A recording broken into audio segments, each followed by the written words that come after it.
going on, everybody? Welcome to Free Game. This is another free take, and football season has started, but my favorite sports season, basketball season, starts up in October.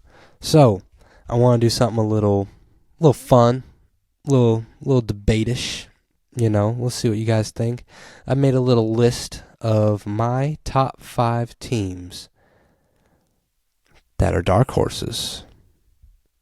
Now, what does that mean? That means that these teams that I name would possibly make a super duper deep playoff run, come out of their respective conferences, and possibly win the NBA Finals. Probably teams that aren't going to get picked to win.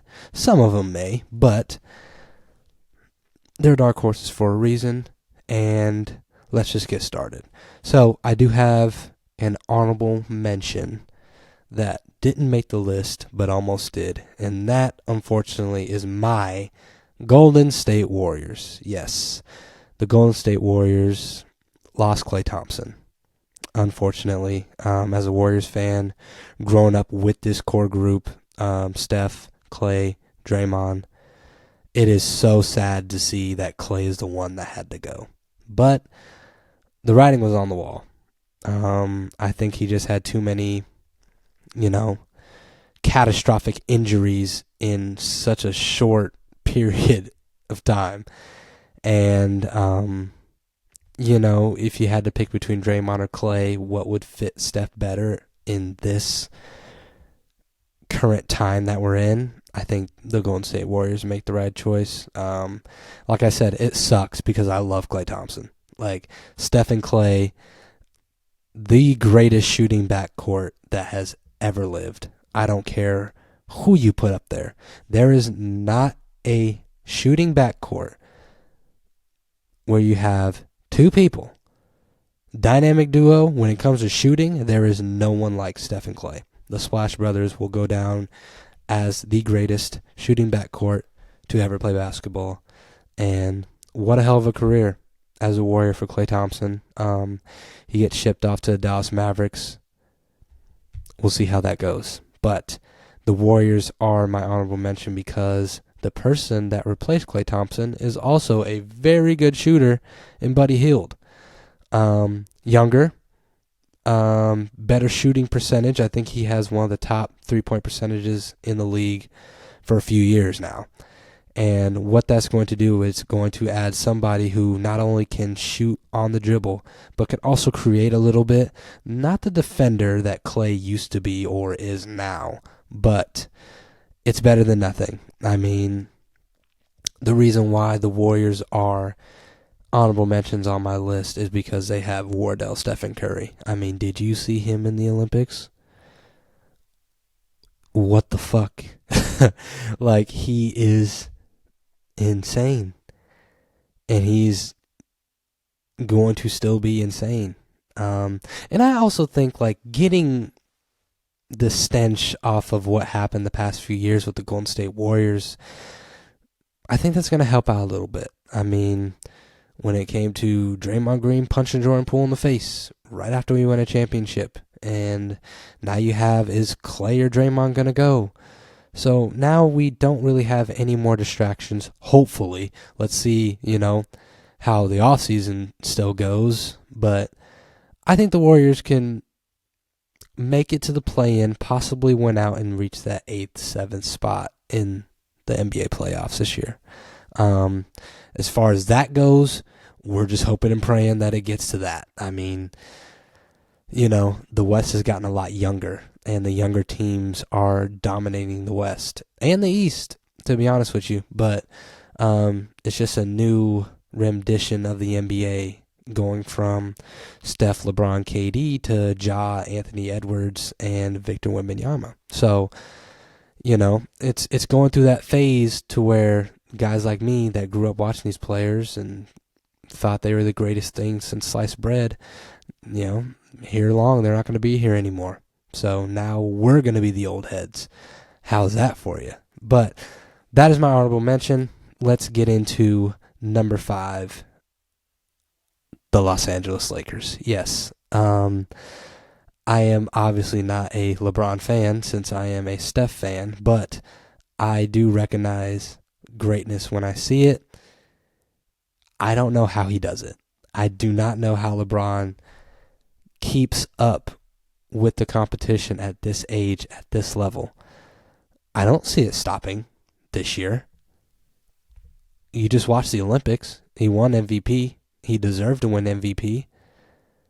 You seen him last season. Granted, they lost and got eliminated, but I think they got swept. But I don't see him changing. I don't see him changing at all. I'm not putting the Lakers up here because Bronny's on the team. I don't think Bronny's going to make a difference. What I've seen from last year that makes me put them a little bit higher this year is Anthony Davis's health. I mean, he played a lot of games last year, something that no one thought would happen because he is very fragile. But kudos to him. They still have Austin Reeves. I think they picked up Christian Wood during the offseason, another solid big that can, you can just put in the dunker spot, plays good defense. I mean, I don't see why you would count LeBron out now. I mean, look at what he's done. Look at his production level. Look at the way he's been playing at this level, at this age. I don't see it stopping, especially after watching the Olympics. So the Los Angeles Lakers are 5th on my dark horse list. Now, number 4 is I don't know. I'm just curious to see how good this team is, and that is the New Orleans Pelicans. Yes, Zion Williamson is healthy, hopefully. Looks like he's lost a lot of weight, but it's just like the Ben Simmons summer workouts. Like I don't really care what you do in the summer. But CJ McCollum, Jose Alvarado, they're solid. Brandon Ingram, and now you add DeJounte Murray to the mix. This is a solid basketball team. I mean, in a Western Conference that isn't as tough as it used to be, a lot of the teams are younger. They have an opportunity to make a deep playoff run. I really believe that. Just adding DeJounte Murray with this core puts you in that level. He's a great scorer, a very good facilitator. I mean, he can do it, but he's mainly for scoring. But CJ McCollum, Brandon Ingram, I like it. I like the move. It is a great pickup for the Pelicans, and I think they'll make a run this year. Number 3 is going to be the Memphis Grizzlies. Yep, the Memphis Grizzlies. Simply because Ja Morant's coming back. I don't care what you guys say. Had some freak accidents. If he is healthy, he is a walking bucket. You have seen what he's done. I mean, Jaren Jackson Jr., Desmond Bane, Steven Adams is coming back. Adding Ja just makes them better. And them and the Pelicans are in the same situation to where the West is getting younger. The West is more wide open than it has been. The time to make a run is now. And I think those two teams, the Pelicans and the Grizzlies, will make a decent run. Possibly one of those teams will be your, Western Conference Finals opponents. I don't think they'll get out of the West, but I think they can get to the Western Conference Finals. One of those two teams for this year. Number 2, the Dallas Mavericks. Okay, yes, I understand they went to the NBA Finals last year, but they didn't really have a hard road. I mean, let's be honest. They played a very young Minnesota Timberwolves team to get out of the West. Minnesota took out Denver. I think that the Dallas Mavericks aren't expected to go to the finals again. I don't think a lot of people have them going to the finals again. I could see it. Adding Klay Thompson is going to be interesting, in my opinion. It doesn't make them worse. It makes them better, for sure. But how are you going to scheme him up is my question.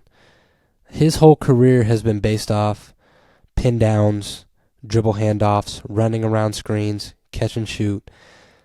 If you're just going to have him stay in the corner, that's easy to guard. The reason why he is such a good spot-up shooter is because he constantly moves, him and Steph. I don't see how it's going to make him successful by just standing in the corner and watching Kyrie and Luka go one-on-one and just taking turns. I think that has to be schemed up differently. A lot of the supporting cast has to step up for Dallas to be successful and to reach the NBA Finals once again. But I think adding Klay Thompson, it doesn't make them worse, and I think they will do that. I have faith in Jason Kidd. I have faith in his coaching, and we'll see what happens. But I know a lot of you are asking, well, you named technically 5 Western Conference teams. Where's the Eastern Conference team? Here it is. My number one dark horse for next year. Not to get out of the East. Not to reach the NBA Finals. My dark horse to win the NBA Finals this year is the New York Knicks. I mean, adding Mikal Bridges to a loaded team already, that the chemistry is off the charts, only makes them better. I believe that an Eastern Conference team is going to win the NBA Finals next year again. I believe that it depends on New York or the Celtics. Whoever wins that'll be your Eastern Conference Finals. Whoever wins that will win the NBA Finals. I think this team matches up against Boston very good. And Julius Randle's coming back. So you have Jalen Brunson, Dante DiVincenzo, Josh Hart, Mikal Bridges, and Julius Randle. That's a team. That's a team that can get it done. So they are my number one dark horse. I think this is a great year for the New York Knicks. I think it's good to be a Knicks fan. They've gotten a lot of hell for a long time over the years. And I think that this team that they got, I think they can do it because they are very skilled. They play together, and they don't miss games. That's a thing, too. This is a very durable, tough, solid team. And besides Julius Randle, but I believe he'll be healthy this year. If they're healthy, they might be your NBA Finals champions. I'm going to say it right now. Now, for those of you that are saying, well, what about the Bucks? What about the Bucks? Do you know who their coach is? Okay, that's all I had to say. I mean, look, the Bucks could be good, but adding Dame kind of oversaturated everything that Giannis could do. The reason why they're successful is because they went 4 out, 1 in. Sometimes possibly the most dangerous one is when he goes 5 out and just attacks the rim. If you can't stop him, you had Chris Middleton, you had Drew Holiday that can knock stuff down. That's why they won the championship. And losing Drew Holiday really shows. He was your anchor. He was your pitch man. His good defense made everybody else play good defense. They're a liability on defense now. I never thought I would say it when you have Giannis and Brook Lopez, but they are a liability. So no, I don't think the Bucks will be anywhere near the success that they've had. I don't see them reaching the Eastern Conference Finals. I don't. I mean, Doc Rivers is your coach. He's had most 3-1 leads blown in NBA history. Sorry about it. Get out of here. But what about the Sixers? They just added Paul George. And? You do realize he played with Kawhi Leonard, right? And he didn't make it to the NBA Finals. Kawhi Leonard was injury prone, just like Joel Embiid. What makes you think that it's going to be any different? I mean, listen, I like Paul George as a player. I think he is one of the best two-way small forwards in the league. He can still get you a bucket. He still plays good defense, but you're on the clock, PG. If you don't reach an NBA Finals here with this team, with Joel Embiid and Tyrese Maxey, I think you're just going to be one of those players that were really good that never won a ring. I mean, hey, I don't see it. I don't see the Sixers also, I think they'll be matched up with Boston. They'll be matched up with New York, and one of those teams is going to beat them outright. I'm not saying they're going to sweep, but I think it's not going to be close. It's not going to be 7. I think the Eastern Conference is stacked. And the younger teams in the Eastern Conference are also good. You have the Pacers, you have the Orlando Magic, you have the Cleveland Cavaliers. It's going to be really tough to come out of the Eastern Conference if you're not built for it. I don't see them being better than Miami. I mean, I'm sorry. I just got to look at what I've seen before. Paul George played with Kawhi Leonard. Kawhi Leonard has won a championship twice. And you go from one injury-prone superstar to another injury-prone superstar. Good luck. I hope to see it. But those are my top 5 dark horses in the NBA. Now, obviously, you got the Minnesota Timberwolves. I think they'll be solid again this year. I mean, listen, they haven't really lost anybody. Anthony Edwards is only progressing. It just depends on Karl-Anthony Towns. I mean, Rudy Gobert does what he does. He plays defense, he gets rebounds. That's all you're going to get from him. But it's up to Karl-Anthony Towns. OKC, I think they'll be back at it again. They only gotten better. They got Alex Caruso now added to the lineup. Picture them being your number 1 seed again. Denver Nuggets, they re-signed Jamal Murray. Picture them being in the top 2, top 3 seed again. Like, these teams, that are supposed to be there are going to be there, but the dark horses, I think, are going to give them a run for their money. Phoenix Suns, real interested. I'm kind of on the fence with them. I really am. I think this is a make or break for the Suns to keep KD. I think that every single Olympics, there's going to be one player that goes to a star-studded team just because they played in the Olympics. It happens every year. It's the reason why LeBron went to Miami. It's the reason why KD went to the Warriors, because they built that relationship with Steph, with Dre, over the Olympics and over the FIBA World Cup. So we'll see how Devin Booker, Bradley Beal, and KD get that done this year. They'll make the playoffs, but we'll see what happens. But that is it for today. Thank you guys so much for tuning into Free Take. Let me know what y'all think. Give me in the comments, who is your dark horse teams? Who do you think on this list should be moved? What's your order?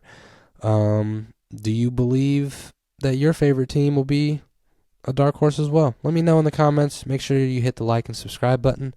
And we're out.